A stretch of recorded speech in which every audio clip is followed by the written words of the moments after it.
Supermarkets made £5.7 billion last year in underlying profit, and that's 1.1 billion up on the year before. But it makes no sense how you're still paying more and farmers are getting less. We're all having the mickey taken out of us, aren't we? I've done a little bit of factual research, which isn't my forte. So I'm going to give you a breakdown of what's going on.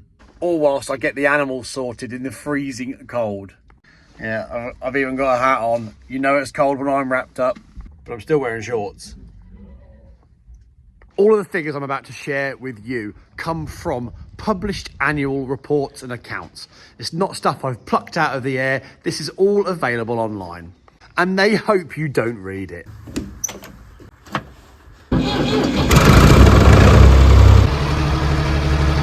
So Tesco, 2.76 billion.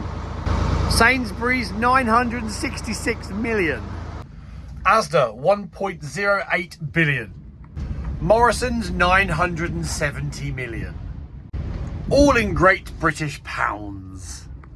All this profit while families struggle to pay their bills, struggle to pay for their shopping every single week, and farmers on the brink of going out of business.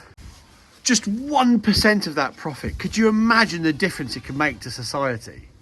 But when you see these numbers I'm going to show you, you're going to see exactly what's happening.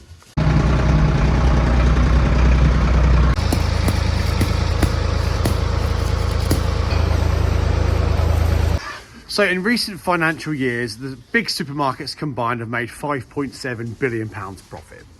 And as we've already heard, that's 1.1 billion up. And that's actually the biggest profit they've made in recent years, which doesn't make sense. So we've discussed milk recently. You might pay £1.60, £1.90 for a 4 pint or whatever litre amount of milk. And the supermarkets are paying the farmers about 40 pence for that litre. It's all disappearing in the middle. And that's where these margins, vast margins, are coming from, like in Tesco's 2.76 billion. Underpaying and overcharging. Maybe we should start a food revolution, because they only have their own interests at heart.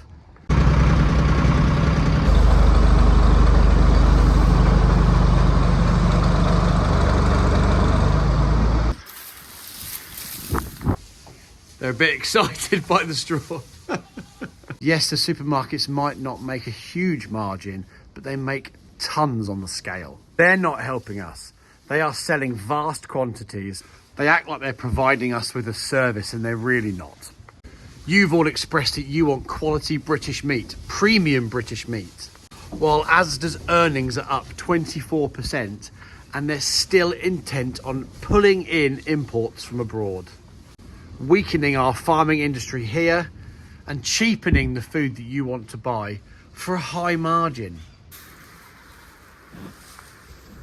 It's easy to just slightly undercut British produce with a cheap import that's significantly cheaper to buy. So if something British is £1, they can make sure something imported is 90 pence. And the thing that's imported might have cost them 10 pence, yet the British thing might have cost them 80. But either way, they're absolutely racking up the profits. It's so windy, I don't know if you can hear the roof. It's rattling. The wind comes up through these gaps. Right, I've come to get out the wind.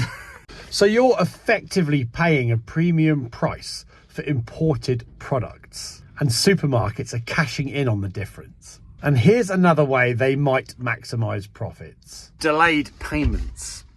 Most farms are supposed to be paid within 30 days, but often the payments are delayed. And they can take 60 to 90 days, roughly, to arrive to some farmers. Supermarkets hold on to their cash for longer, delaying payment to the farmer who's struggling with cash flow, while the supermarket is still laden in the cash. This might not be true for every farm or every farmer, but this is, I think, a proven tactic within corporations. You have the Groceries Code Adjudicator, who does give out fines for late payments to some farms, but the fines are so small, there's no real point in following up on them. The supermarkets just pay them. That was news to me. That was just in my research I found. There he goes. Because thank God I don't deal with supermarkets. We only deal with people direct and people we trust. So we are in a great position. But here's something that drives me mad. The waste. 92% of fruit and vegetables are rejected just because they're the wrong shape, don't quite fit the bill. This is astonishing. Those numbers are shambolic. And they're doing all this whilst you pay the price, the premium price for the fruit and vegetables. It's creating a scarcity that shouldn't exist in the food chain, making the price go up. And it drives me mad. They should not have this control over our food.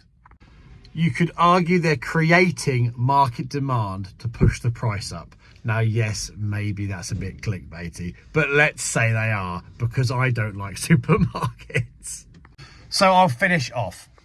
We know what to do about this by now. Support your local farms. Look at the links in my description. I'll put out some links where you can find your local farmers. How we can stop using supermarkets.